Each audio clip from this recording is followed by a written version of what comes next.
जम्मू कश्मीर के पत्थरबाजों से ये बात करना चाहती हूँ कि आप लोग पत्थरबाजी करके हमारी वहाँ की सेना को काम करने से रोकते हो। यदि आप काम करने से नहीं रोकते तो हमारे कितनी सेना, देखो कल 6 लोग मारे गए हैं, वहाँ पर इतना हमला हुआ, 6 लोग मारे गए।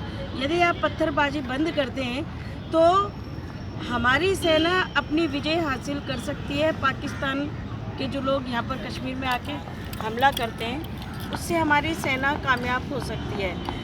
और अगर हमारी सेना कामयाब नहीं हो रही तो आप जैसे स्टूडेंट्स जो कि स्कूल जाते हो और स्कूल से आने के बाद हमने आप लोगों को देखा कपड़े चेंज करके आप लोग पत्थरबाजी करते हो एक चंद रुपयों के लिए, लेकिन उसके चक्कर में कितने लोगों की जान जाती है। हमारे सैनिक बेचारे बलिदान अपना वहाँ दे देते हैं।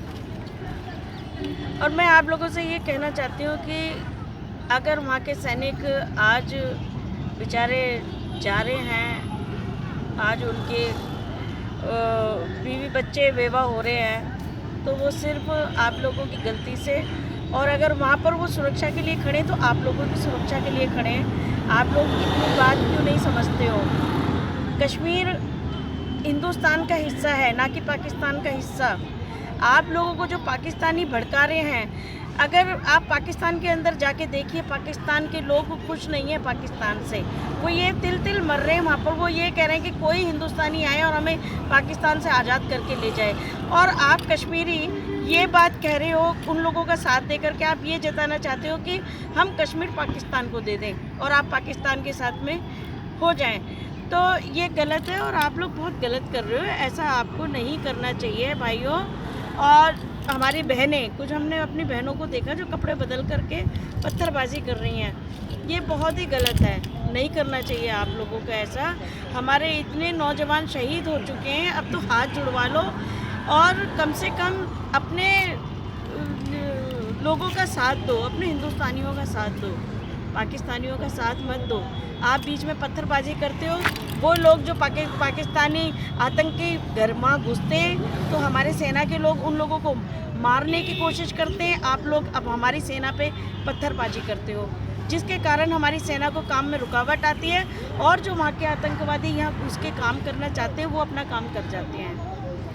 आपसे हाथ जोड़ के मेरी विनती है, देखो आज आप हैं, कल आपके बच्चे होंगे, बड़े होंगे, उनको इस देश की तरक्की चाहिए। रहना आप लोगों ने इसी देश के अंदर है। आप बताइए किस जो इतने छोटे छोटे बच्चों से लोग कह रहे हैं कि क्या चाहिए, वो बच्चा अपने मुंह से निकाल रहा है दादी, वो बच्चा कह रहा है दादी, और वहाँ के लोगों ने बोल दिया ये आज़ादी बोल रहा है। नहीं, वो दादी बोल रहा है। हमको क्या चाहिए, वो बच्चा कहता है दादी। बच्चा आज़ादी कहना कहाँ जानता है? वो ढंग से अपना दूध मांगना नहीं जानता। उस बच्चे से वो आज़ादी कहलवा रहे हैं। हाँ, वो दिखा रहे हैं कि भाई बच्चा आज़ादी मांग रहा है। बच्चा तो आज़ाद हमेशा से ही रहता है, कहीं का भी बच्चा हो, वो बच्चा है इसलिए वो आज़ाद है। और आप ये वहाँ के लोग, कुछ लोग ऐसे हैं जो उस चीज़ को बढ़ा चढ़ा करके और गलत तरीके से उसको पेश कर रहे हैं। भाइयों बहनों, मैं आप लोगों से ये पूछना चाहती हूँ कि आखिर ये हमारे देश के अंदर कब तक ऐसा चलेगा? क्यों हम इस चीज़ को रोक नहीं सकते हैं? कि हमारे प्रधानमंत्री एक बहुत अच्छा हमारे देश को मिला हुआ इंसान है, जिसने इस पूरे देश को संभाल लिया है। ये हर एक के बस की बात नहीं है। हम और आप एक घर को ठीक ढंग से नहीं संभाल सकते। एक 4 दीवारी के अंदर 5-6 बंदे रहते हैं, हम लोग उनको नहीं ठीक ढंग से संभाल सकते।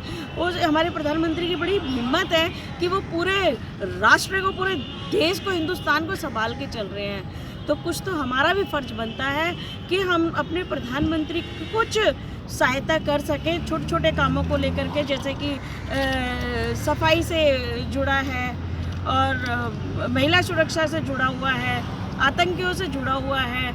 अगर हम थोड़ी काम को हम अगर अपनी जिम्मेवारी समझ के इस हिंदुस्तान के थोड़े काम को अपने ऊपर ले लें तो मैं समझती हूँ कि थोड़ा सा हमारे प्रधानमंत्री जी का काम हल्का हो सकता है। और फिर हल्का करते ही नहीं है, कोई काम करना नहीं चाहता। जितनी भी बुराई है ले दे के, जितनी भी अदर पार्टियां हैं, जितनी भी ले दे के बुराइयां वो नरेंद्र मोदी जी के सर पे थोप देते हैं।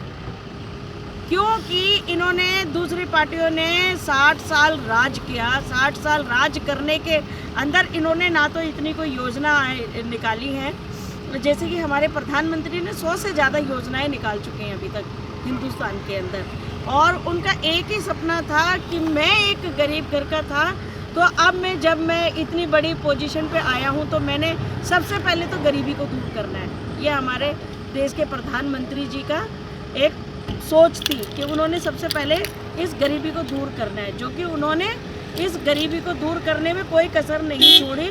लेकिन जो ऑपोजिट नेता हैं वो लोग बिल्कुल भी बाज नहीं आ रहे हैं। और मैं पत्थरबाजों से मैं स्पेशली ये कहूँगी कि आपको अपना कश्मीर, हरा भरा खुशहाल कश्मीर अगर चाहिए तो प्लीज़ आप पाकिस्तानियों की मदद करना बंद कर दीजिए। जय हिंद, जय भारत, भारत माता की जय।